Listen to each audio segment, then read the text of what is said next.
劇場内での撮影録音は犯罪だって知ってる？法律で10年以下の懲役もしくは1000万円以下の罰金またはその両方が課せられるんだぜ。カメラ男さんよ。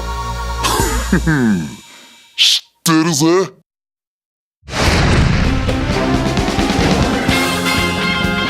市販の音楽や映像が違法でアップロードされているのを知りながらダウンロードするのも犯罪ってこともな。キッド、なんでおめえが？今回はちょっとした予告状代わりだ。近々またお相手願うと思うが、その時はよろしく名探偵。